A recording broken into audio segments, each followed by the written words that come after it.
Well, one of the great unfortunate changes in this country over the last few decades, and many of you will agree, has been the culture wars and political correctness. There's been this aggressive and strategic campaign by the left to rewrite our history, re-describe our words and phrases, and pollute young minds in schools and universities. It infuriates millions of people, and I'm one of them. But thankfully, we've got good people like Dr. Kevin Donnelly from the Catholic University, who's been fighting back against this destructive fad. Kevin has released a new book this week, his 9th, titled A Politically Correct Dictionary and Guide. I spoke with him before coming to air this evening. I know this might sound weird, but I want to ask my last question first. Are we winning the battle against political correctness, Kevin? Well, the short answer is no, but I am optimistic.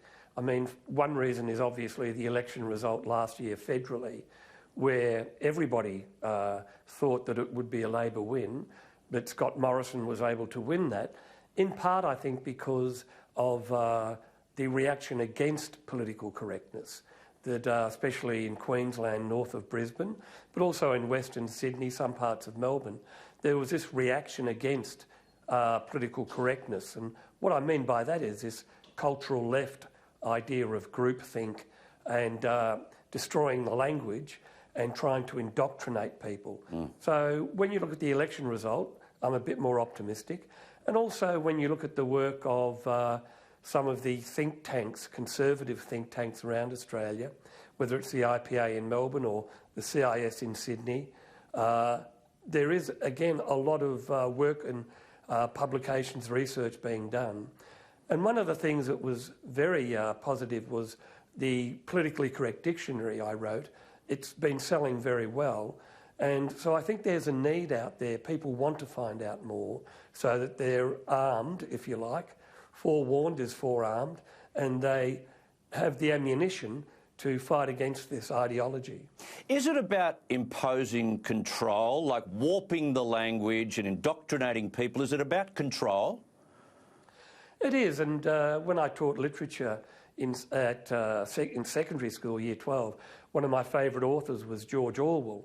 And anybody who has read Orwell's books, whether Animal Farm or 1984, and they know of his history, and he was alive during Stalin in Russia, Hitler in Germany, whether Russia or Germany, what totalitarian regimes do is to take control.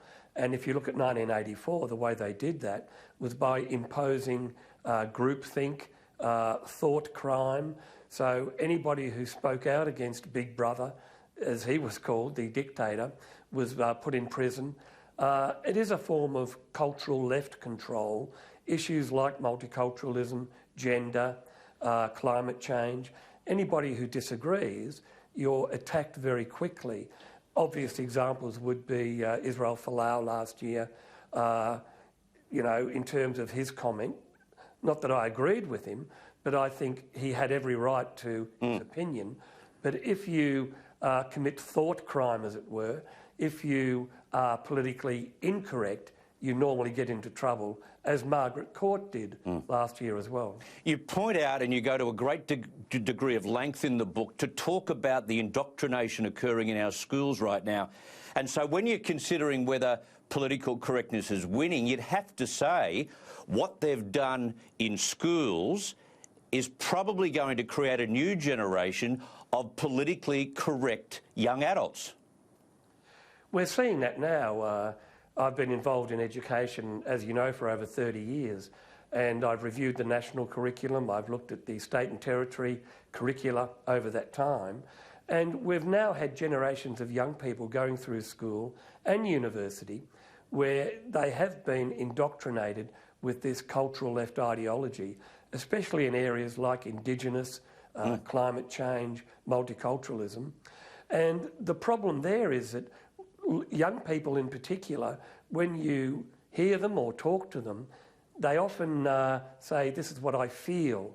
I mean, when I went to school, I was taught to be rational, to be empirical, logical. There's that famous expression, I think Descartes said, I think, therefore I am. What's happened now is it's more about emotion and feelings. And a lot of young people react emotionally. I feel it's true, therefore I'm right. And that is a great concern to me as an educator. OK, I'm speaking with Kevin Donnelly, a politically correct dictionary and guide. You must get a copy. I've been through the dictionary this afternoon, Kevin, and I need an explanation on a number of very, very intricate and complex words. Tell us about heteronormativity. Well, I'm afraid my wife and I, and many of the people I mix with, are guilty of that. Heteronormativity is assuming that the gender and sexuality at birth, what used to be on your birth certificate in terms of being a boy or a girl, that you're happy with that. And one of the interesting facts I found out, if you look at the research, over 98% of Australians surveyed are very happy to be men or women. And that is being guilty of heteronormativity, which again is just part of the jargon of political correctness. But it has consequences. I mean, in Tasmania now, you can actually change your birth certificate so that even though you were born a boy or a girl, you can now be transgender, any of the 24 different categories. But why that is so ridiculous is the fact that it should therefore not be called a birth certificate.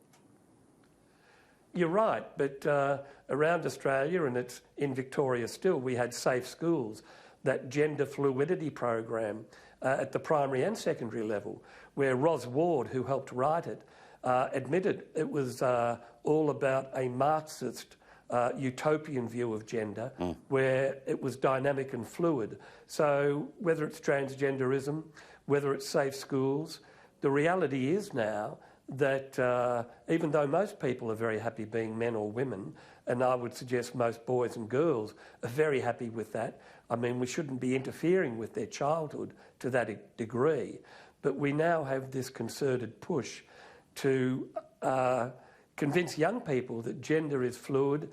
Even the English Teachers Association of Australia, they now say, for example, that in the English classroom, you cannot use gender-specific pronouns. You can't say he or she. Yeah. You have to use they. So it's becoming quite absurd, yes. Quite dangerous. And dangerous in particular. And then as we begin to call this out, we use the word woke quite often, but the cultural left don't like to hear that word anymore, Kevin. They don't, and part of the, when I looked at the history of this, it goes back to the 1960s, late 60s, the Cultural Revolution, when we had Woodstock and Vietnam moratoriums. It goes back even further to 1930s, the Frankfurt School in Germany, and the Italian Marxist Antonio Gramsci, he argued that the cultural left had to take the long march through the institutions, whether it was family, school, university.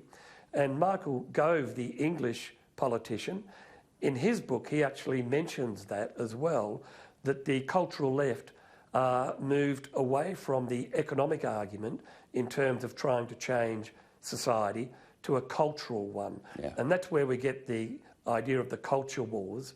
But if you call it out, you're in trouble. Yeah. And a good example just recently, again, was Andrew Bolt, who, and people like yourself, who Peter Credlin is another. But it goes back even 20, 30 years. Geoffrey Blaney, as you know, the historian at Melbourne University, was pressured to resign because of what he said about Asian immigration. So the cultural left don't want to be called out.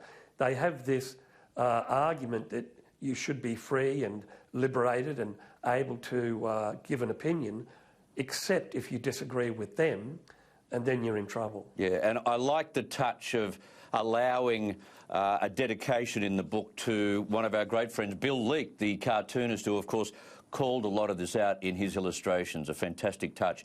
Kevin Donnelly, thank you very much for your time this evening. My pleasure.